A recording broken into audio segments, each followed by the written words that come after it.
Here's a short video on how to make your own RMT rope. We picked up some 1/2-inch climbing rope just on Amazon to use as the rope for this. The knot at the ends is called a heaving line knot. It's actually got a couple other names as well, but here's a good picture of kind of how it gets tied. I started by measuring 36 inches from the end. On a new rope, we've got a good finished end, and that's where I'm going to create the loop that ultimately becomes the handle. That 36 inches allows a wrapping of 4 or 5 turns for a 4 or 5 thickness of handle.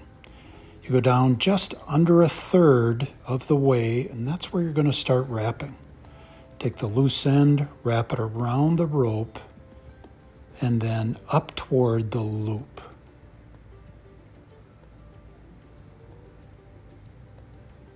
Just continue wrapping until you get your 3 to 5 loops that you're looking for.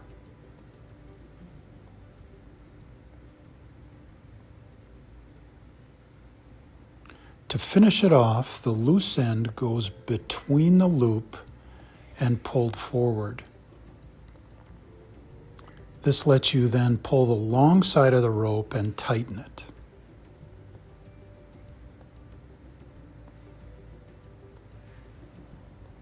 You then want to grab both ends, tighten them, and then ultimately you can kind of work through the knot and tighten it up afterwards.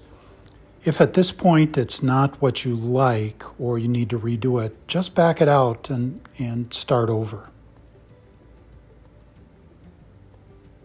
So to measure for the other one, I held this one up to the bottom of my ribs, put 1 foot on the rope, and then pulled the rope up to the bottom side of my ribs on the other side. I then add 36 inches to that.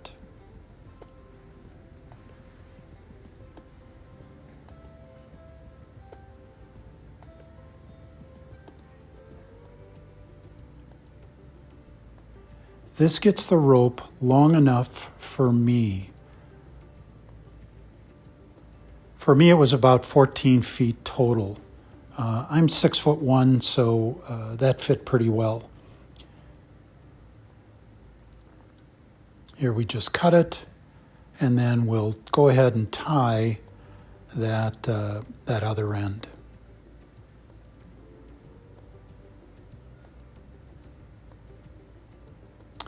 I'll show how I'm finishing the edge of the ropes here too. A good way to do it is to just go ahead and take some masking tape. I use blue tape, wrap it around the rope where you are going to cut it. This kind of protects it from fraying, as you saw in the video just before.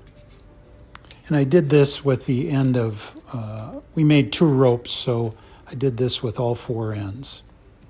So once that blue tape is wrapped around, you're then going to cut it to length in the middle of that blue tape.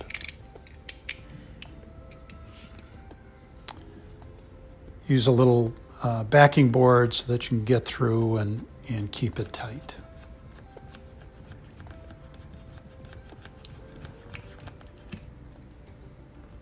So this creates a really nice tight end of the rope and something you can heat, burn, and melt together. So this creates a little bit of a cap. There's so many ways to finish ropes. This is just a simple way to do it and try and keep it clean.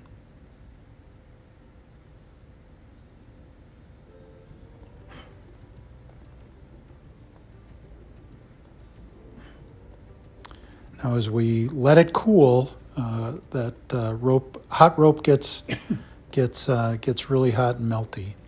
You'll see it comes off really well, and there ends up being a nice tight end on it. So now we've measured that 36 inches down from where we've cut. We're going to do that second handle here. Same process as the first.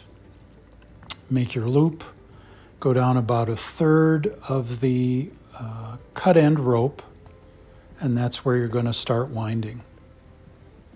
If you want 5 loops, we went with 4. You'd probably go down 8 inches or so, and that gives you enough rope for one more loop. Or you could, instead of 36-inch tails, you could cut them at 40 inches, and that would give you a little bit more. So here we're wrapping the rope just like the previous handle.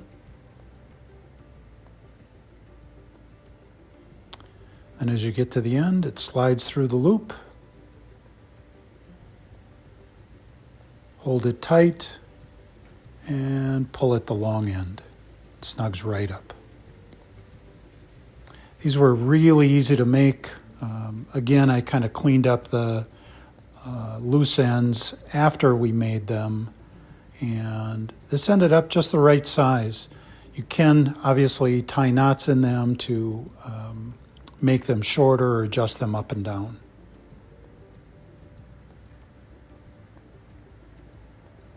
It's a fun little project, really just taking 1/2-inch rope we got from Amazon and making a couple of these. Here I show I wrapped with masking tape and then cut them, and now just melting the ends so that they're nice and clean. Probably could have used a lighter, just didn't have one.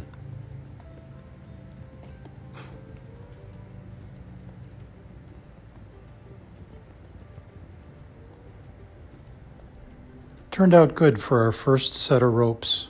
We're excited to try this and start adding these movements into what we do.